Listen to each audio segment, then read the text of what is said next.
All right. Welcome back to Coalition Purple. Another week. Another hot day here in San Diego. Oh yeah, definitely. Uh, Okay. yeah. Yeah, summer came late this year, I'll tell you. So we were so spoiled in July. But Yeah, yeah. anyways, oh, what's happening in your world? I got one rant I can start off with. Go Well, you know, rant on. uh, yeah.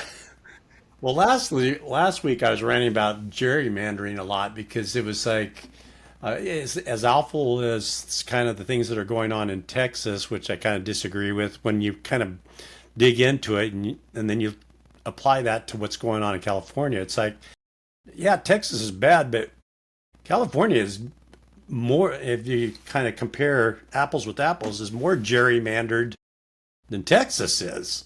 And we're getting ready to do even more gerrymandering, and which is like kind of confusing to me because we supposedly have an independent redistricting committee.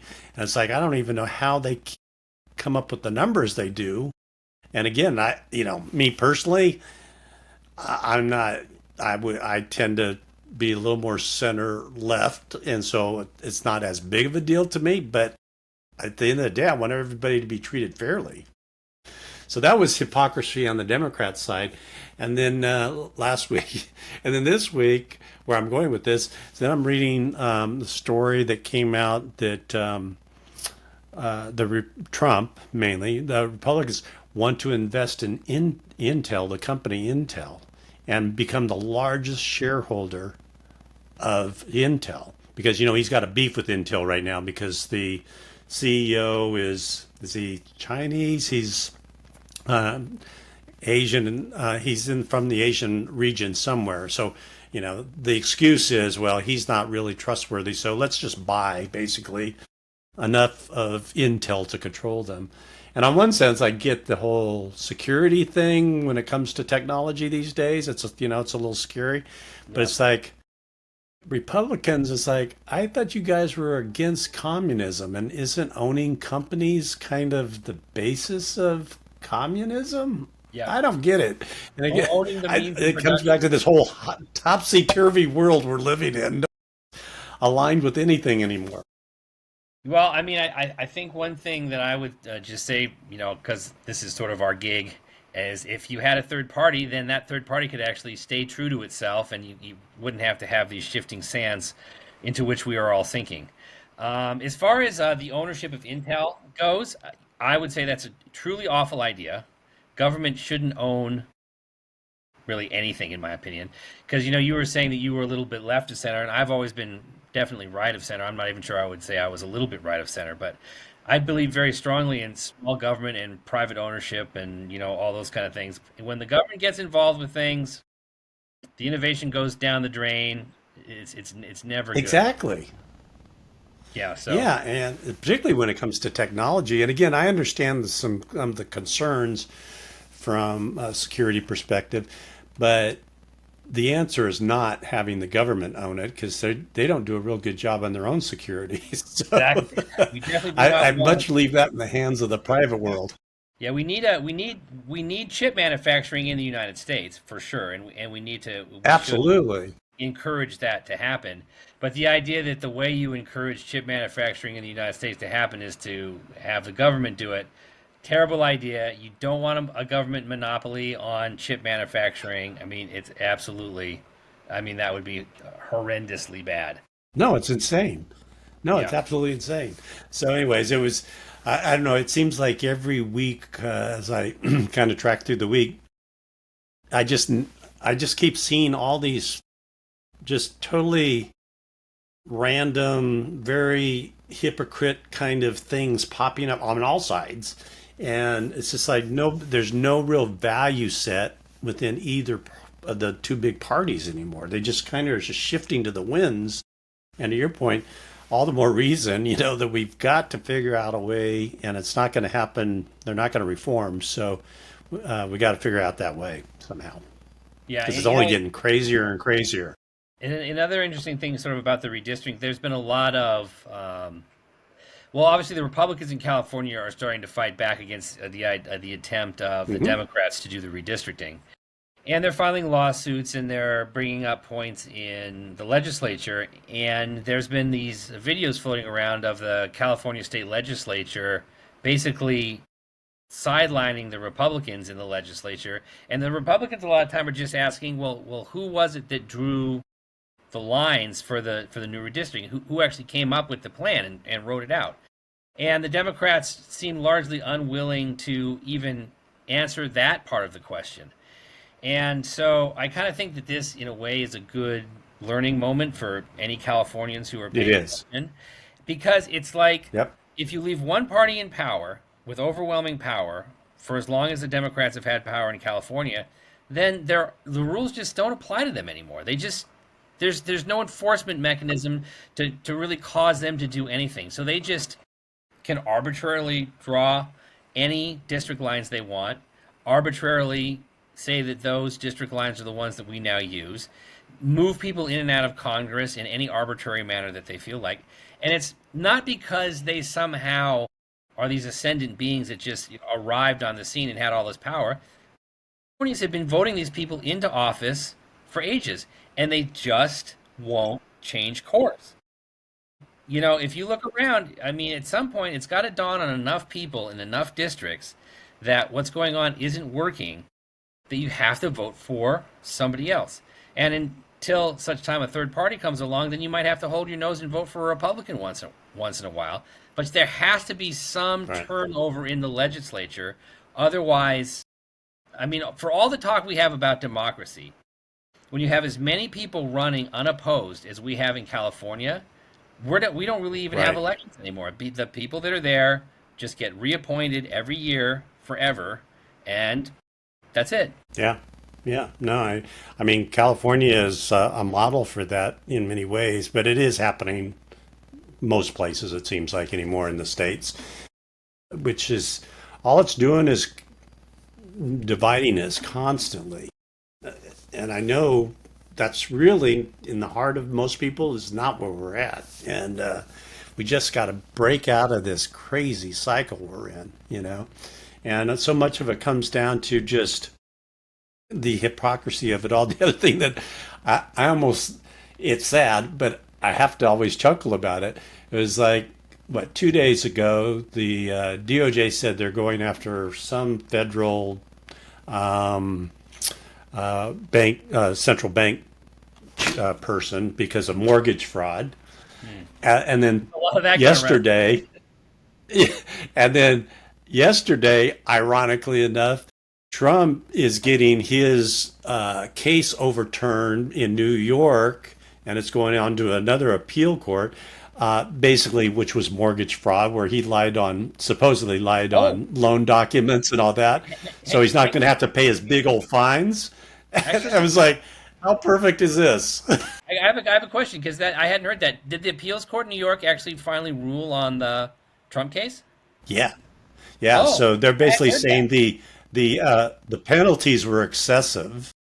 I mean, they didn't go completely to the point where he wasn't guilty, but the penalty part of it, where that single judge levied whatever 350 million plus penalties, and it was like a $500 million or whatever.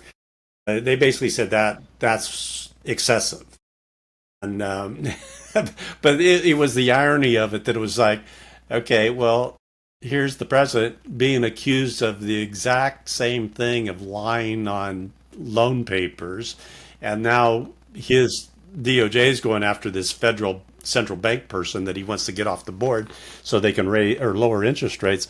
And it's just like, oh my gosh, it's Yeah, it's a just mess. like seriously.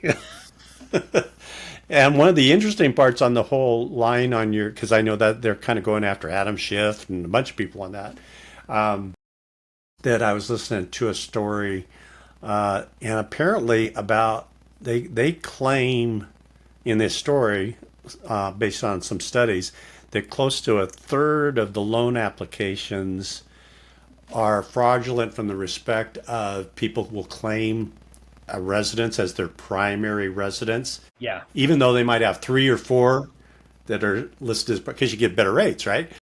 And so it's like, wow, I was really surprised that it was that high, because anytime I've ever filled out a mortgage thing, I just felt like they were grilling us for and have to prove everything and everything. It's like, how do you get away with that? I don't know, but apparently a lot of people do. Yeah, it's funny. I can talk a little bit about it from an opposite direction. So I deal in real estate and property and things like that on a general basis. So I went to get a loan from a local California bank. I'm not going to name any names or anything, but they're a Yeah, relatively yeah. small bank, and they're a bank that I've done business with for years. And so I went there to get a property loan, a real estate loan, and I got kind of a crummy rate with a crummy down payment because it wasn't a primary thing. And so I sat around in meetings with all the loan officers saying, look, I get that this is how it's usually done, but you should still give me the better rate. You should give me, I've done business with you for years. I've taken out loans with you before. We don't have any missed payments or penalties anywhere. You should just give me the better rate because I'm a good customer. You know I'm good for it. There's no reason for me to get the worst rate. I should get the better rate. And no matter how many times I told them that, they refused. So it's like, I Yeah, get what people I are know. where the interest is because I wanted the better rate too, and I wasn't willing to say that. Oh no, it's my resident. Absolutely. But you Yeah. do get Oh, yeah. much better rates when it's your primary residence. Absolutely. No, I totally understand it, and I mean, I guess I understand both of them. The other thing they were saying in this story was that if you look at people that have multiple loans, the the opportunity for them to default on the second one is higher than Yeah, much if greater. they, didn't do it. So I mean, I kind of get both sides of it to a same degree, but it's like, when doesn't being a good customer count for something? To your Yeah, point, it's like I was kind of it aggravated just by the whole doesn't thing. it I'm doesn't like, I really should get a count. better rate than this, but I didn't because I'm whatever. But I I wanted to know, actually say something I about know. shift though, because I mean, maybe I'm getting this wrong, and maybe there's more information to this than I know about. But apparently, and this is I think has been true about Schiff for a long time, even when he was a member of the House. He claims that his primary residence, the thing that makes him eligible to be a senator from California, is this like crappy one room condo somewhere off in the boondocks that is clearly not where he's Yeah, living or raising his family or anything else. But he claims that because he has that address, that he can be the senator from California. But really, he's living I think in Maryland, and his school kids go to school in Maryland. His mortgage is in Maryland. His wife is in Maryland. Every part of his life is in Maryland. But because he has some crappy condo in California, he says that he can be the California senator. So that guy is absolute scum. And so, as far as I'm concerned, if he gets wiped out on some ticky tack mortgage thing, you know what? Good. He deserves it. well, I think it would be very interesting. Hopefully, somebody's working on this. I bet they are now because of all this mortgage fraud stuff supposedly going on. Is really analyzing all the representatives and senators. Truly, where are they Yeah. living and having a life? And I bet you find that with a lot of them. Yeah. Yeah, Wouldn't surprise me. it's interesting. It's all going to sort of be degrees of honesty, because like for instance, I moved recently. My wife and I we were living in Los Angeles, and I moved to San Diego. Yeah, And so when I took out a loan to buy the new house, I listed it as my uh, primary residence. But I had a mortgage still going on where I was moving from because I hadn't closed it out yet. That also said it was my primary residence because 20 years ago when I moved there, it was. And then when I moved to it where I am was. now this Right. is. So it's being perfectly honest. But at the same time, there was a period of time where I would have had two mortgage, both stating that the property was my primary residence because I hadn't closed out the other one yet. And so, I mean, again, it's like degrees. It's like, is that mortgage fraud? I would say that's not mortgage fraud. I mean, I moved to a house. I clearly intended to be No, my no, residence. Living there now, not mortgage fraud. no. But paperwork wise, there is an anomaly there. And so I think you need to sort through like where there are paperwork anomalies and where there are people that are actually being dishonest. And if you can come up with like the motive for why they're dishonest. Like the other one is, because you're talking about the settlement for Trump in New York, the state attorney general that brought it, Letitia James. She has mortgage fraud because she claims some place is her primary residence. I don't know how much of a beef I have with Right. that. But the really interesting thing that she did was she has a rental property that she claimed was only 4 units, and therefore she got to have a lot of special loans on that because it was small. But it turns out that it's actually 5 units. So all the special loans and all the special breaks and all the special interest rates that she got for her four quote unquote 4 unit building, she shouldn't have qualified for because it's actually 5 units. That is motive. It's like, well, I'm just going to sort of shrink this property down by 1 unit so I can get much more favorable loan terms. So the primary residence part of what they're talking about for Letitia James, I mean, I don't know, maybe not. But when you shrink the size of your property and claim that it's only 4 units when it's actually 5, and then take out all the state grants and guarantees and everything else you can get with it, that looks like fraud. Yep. Yep. No, I know. I know. It's just a big old crazy world we're living in right now. So I don't. Maybe trying to flip it to be a little more optimistic. Maybe all these crazy things going on will actually expose all the hypocrisy and crap that we know has been going on for a long time. And maybe over the long term, it will actually come out and be something good.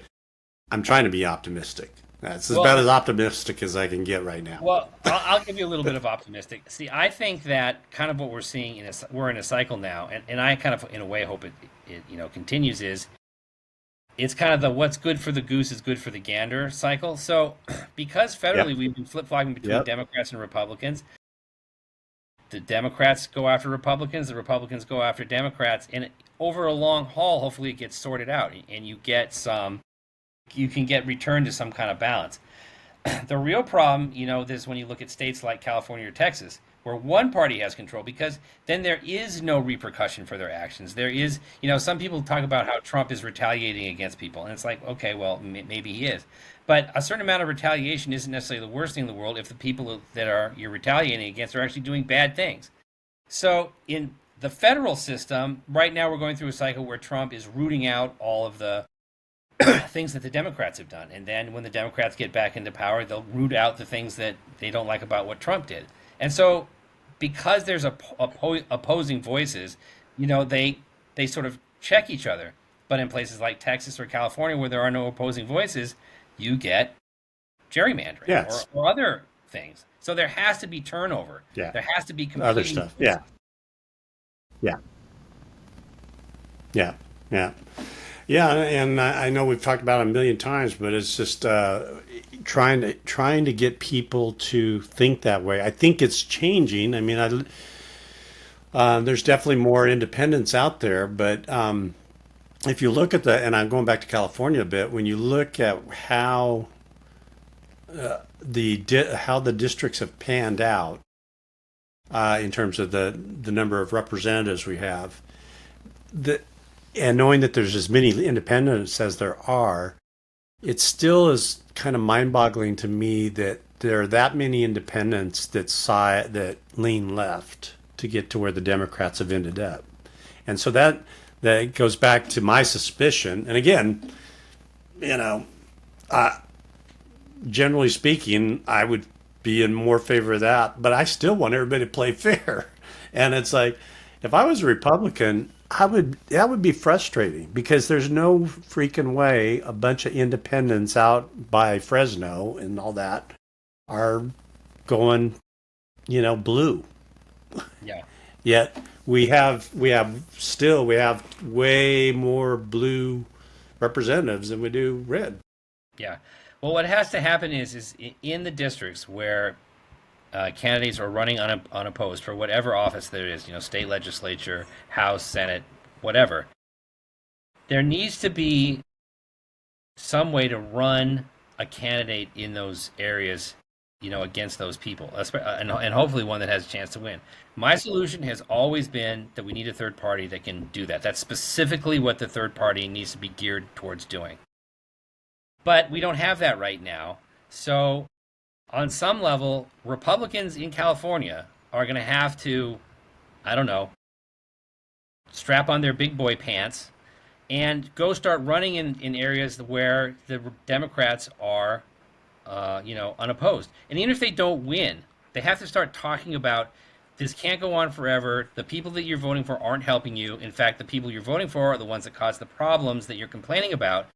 And until you start throwing them out of office, whether it's for a Republican, an independent, a new party, until you start throwing those people out of office, you're going to keep getting the exact same schlock you've been getting all along. Yeah. Yep.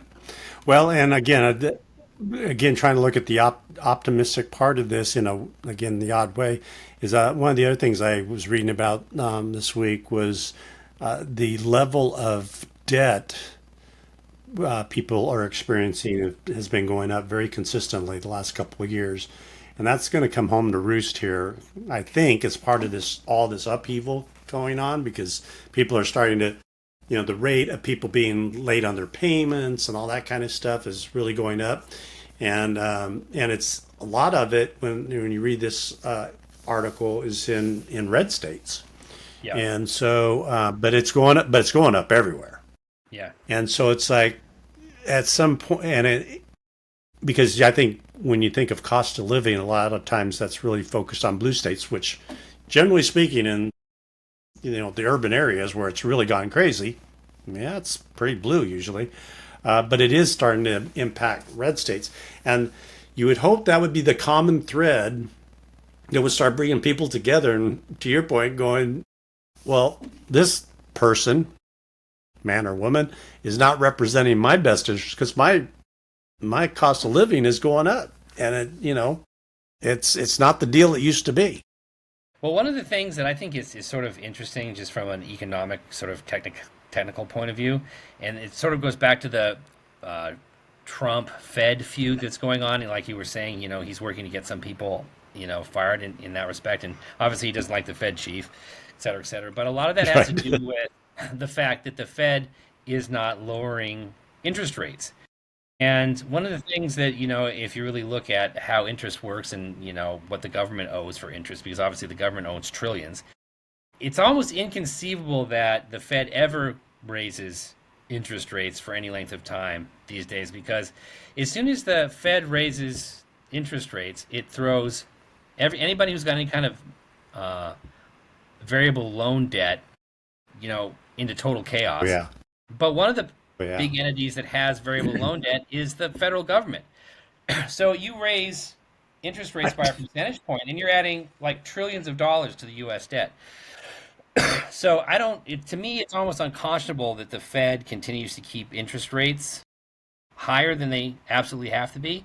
And crazy to think that, they would almost ever raise interest rates above zero, considering the amount of debt there is in the country. I mean, it's almost raising interest rates is almost always detrimental to everyone.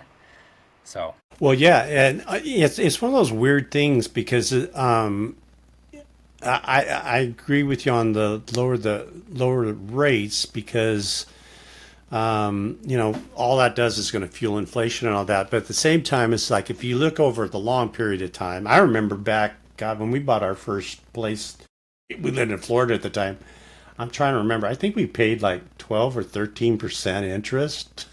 I mean, there have been times, but literally the house that we bought was $35,000, right? And so it's not so much it's this combination of factors. It's not just the interest rate. It's the fact that now in California, you're looking at $1 million, and yeah, for your basic house, and it's the combination of factors that's killed it. But so that's the only fear I have a little bit with the interest rates going down is that it's got to be done in such a way that it doesn't just drive people crazy and start raising the prices of the housing again. yeah. But it is ridiculously high at this point where people just can't even buy a house. It's nuts. Again, so the housing market too, obviously there's a lot of factors in that, but I'll stick to the interest for a second. So like, Yeah. Oh, totally. Very complicated.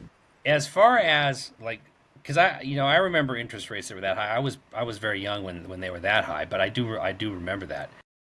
But the thing is now, if the interest rates went up to that level, I mean, I would think that the federal government would instantaneously be bankrupt. I mean, it can't pay 13, 14, 15% on its debt. Right. I mean, there's no conceivable way. So the idea is that they use interest rates as sort of a hedge against inflation. So if they're fearful of inflation, they raise interest rates. But I mean, they're so limited in the amount of interest that they can actually raise without committing, federal suicide that I'm not really entirely sure that that's even a good argument anymore. I mean, it almost, as I say, to me, it almost seems like you just have to set it at zero and leave it there until we get some way to deal with the debt crisis. Yeah. Oh, yeah. No, I know. I mean, it is just a big boulder rolling down the hill right now, and the only way out of it is we got to figure out something with the interest rates. So, I mean, I get where he's coming from. It's just one of those things to move the ship this large Mm. quickly, Yeah, just like I think they raised the rates pretty quickly, you know, and that didn't really do a whole lot to help. Um, and so to move it, and just say, hey, we're going to cut it by a full percentage point, even at this point. I don't know. It'd be interesting to see what would happen, but I think we're getting there because, again, going back to the report that came out about how much people owe, and they're getting late on their payments and all that kind of stuff. Um, yeah, they're gonna have to do something because people yeah. are suffering.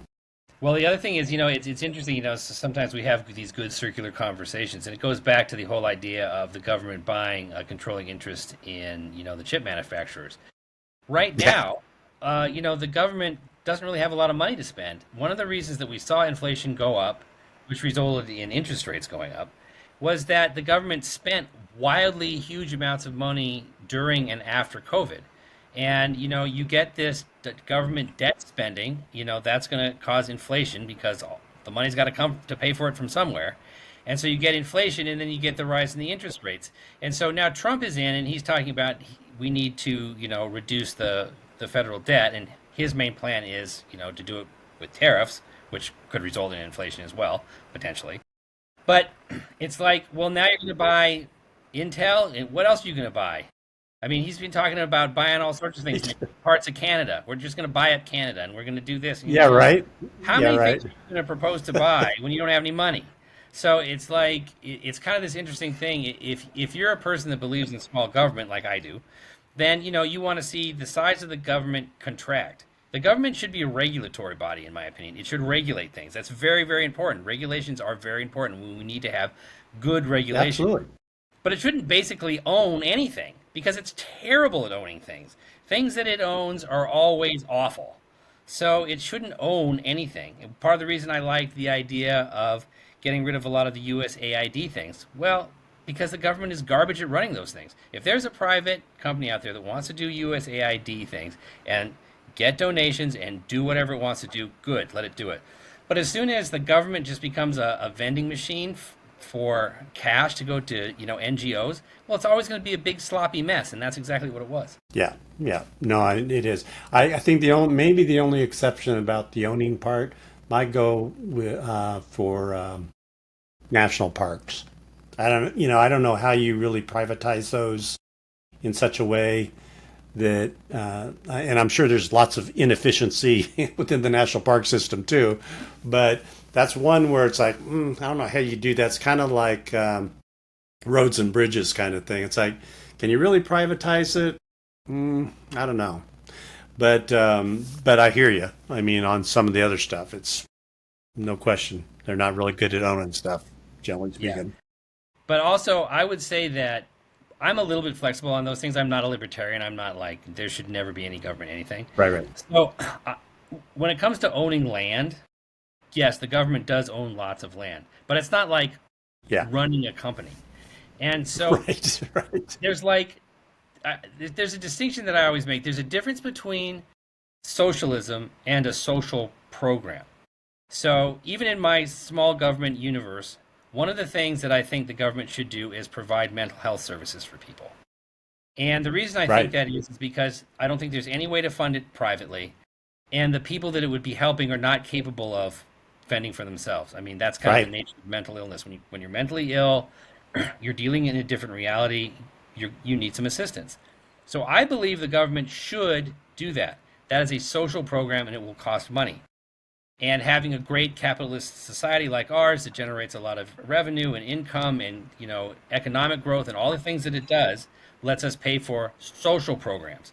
Where we get into trouble is when the government tries to become socialist or communist, like it says Exactly. to own the means of production for microchips. That's way beyond the pale. That's not what it should be doing.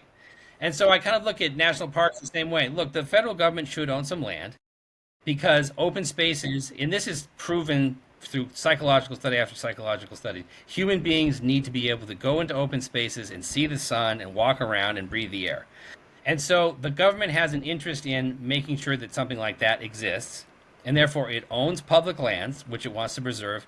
And then, of course, it's going to need to have some facilities that are going to be run probably by the government or maybe by some, private company that the government funds to run the parks. It's like, okay, that is like a tiny microscopic thing Oh, that is a great oh, very benefit, small. yeah, to all people. And any kind of interstate travel. Well, we need to build a road that goes across the entire country. Well, each state is going to have a hard time figuring out how to pay for that. So instead, the government just levies a tax, builds the road, we're good. And so there are certain things that the government should be doing, but when it comes to like running big corporations, nah. Oh yeah.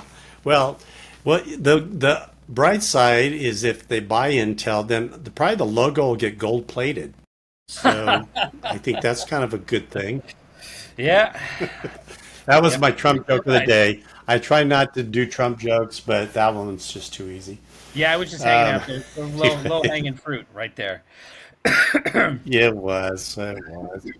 Anyways, well, we better leave it there for now. And yeah, well, hopefully the whole place doesn't go bankrupt before next week. Otherwise, we should be talking. Yeah. Be interesting.